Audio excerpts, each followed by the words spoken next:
Okay, so this week it's a cracker. Love this one. It's about relationships and how energy gets exchanged in relationships. And these are things that you're going to know because you've experienced them.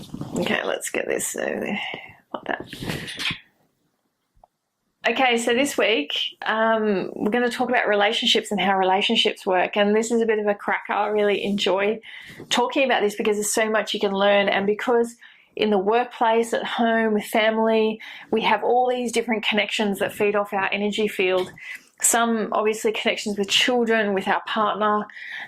We have connections and energetic cords that thread through with work colleagues, and oftentimes even at work we're playing out the same type of relationship that we have in our family system. And it's really interesting because essentially what the universe is kind of putting in front of you is the opportunity to really explore how these relationships work, and to not necessarily to grow as a person, and to not necessarily get as plugged in as you do potentially in your family dynamic.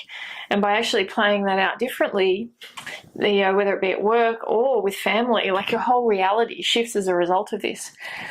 What I want to talk about though is about your exchange of energy in relationships. So you, at the beginning of the day, you might be feeling great, you might be feeling a bit ordinary, but you have your energy field.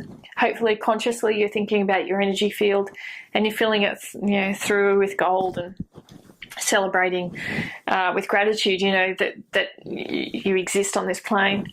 Then you head out into your day, and your first interaction might be with your partner or might be with your children. So then it all kind of starts, right? And you're starting to understand, how other people's energy fields are. Like, so some people, you might wake up happy, your partner may not, or vice versa. And so you think, okay, well, I'm not going to participate in this. And, I'll let them be where they're at, and I'll be where I'm at. And or you might choose to really start to play into that and bounce off each other and start giving each other energy or taking energy from others, and kind of playing this unconscious game. So what I wish for you is for you to begin to understand how you might be handing some power over to other people, because it's quite common, whether it be to your children, whether it be to your partner, or whether it be to work people. There are times where we allow people, on one level, we might rally against someone who's trying to put you down, yet on another level you're kind of giving over power to them straight away because you're even participating in that dynamic. I've got a whole series and course that I'm putting together in relation to this, because it is really key, and there are a lot of different insights you can have and things that you can try and look at how you want to change the dynamic consciously with other people. And that can really shift your relationships. It can have people really arc up because you've been their energy source for a while. You've been the one feeding them. And now you're saying you're not going to play anymore. Well, that's not okay by some people. And so they might really rally and fight around, you think you're better than me, all that stuff, right? All the story that comes out when you actually stop playing that old game. And you just need to keep centered in yourself and be really sure of yourself, and honor yourself in that, and say, no, I'm not playing. It doesn't matter what you say. I don't want to play. And that's really kind of key.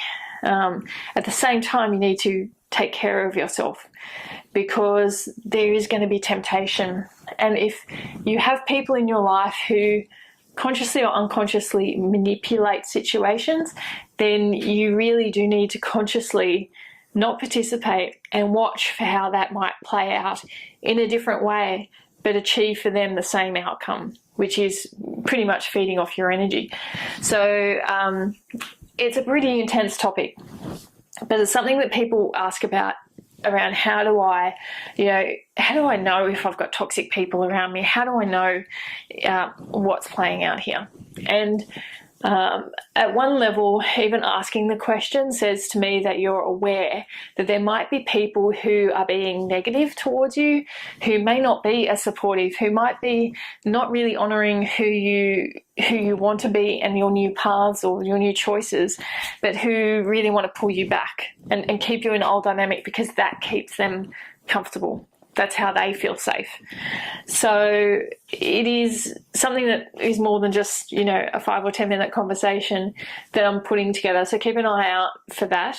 And I'll post up some stuff on YouTube when that's ready, that you can start to get insight around how to really break down those dynamics that can happen in relationships.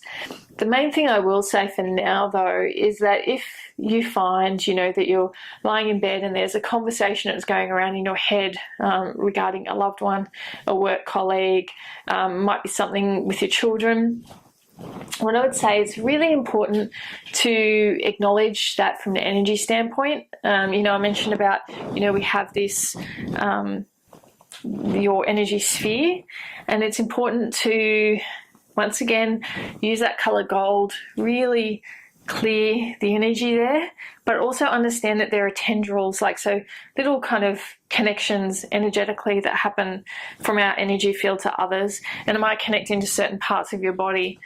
But as you become more present for that, you'll start to understand, oh, okay, yeah, I have an energetic connection here with that individual and I don't want it anymore. So what I want to do is I want to pretty much cut that connection with love. And I think the really important thing is to have an intention of love and gratitude, even if they're kind of like a, you know, like not a worst enemy, but someone who really, really plugs you in, is to say, with love, I don't wish to play anymore. I'm not going to play anymore. I want to honour myself and I don't want to play anymore. Cut that connection off with gratitude and love and say, I wish you all the best, yet I don't want to play anymore. And just continue to do that night after night. If you're still finding that it plays out, it'll be very interesting to see the next day what your energy is and also what the energy of that individual is. And if you're going into any sort of interaction with that individual, I suggest that you're doing your energy exercise before you have that interaction so you're quite centered. And once again, seeing how long it might take for you to get knocked off center, or see where that plug-in happens. So that's my focus as my, you know, tip. And that was this session regarding relationships. But I'm going to talk about this topic in depth, and I'm putting together a course because it is so key. And I get a lot of people asking me questions about this on how do they become aware of those dynamics. And we'll be taking you through how you can become aware of those dynamics. And because there are common behaviours that we have in relationships that can either serve you or not serve you. So we'll talk about those in that.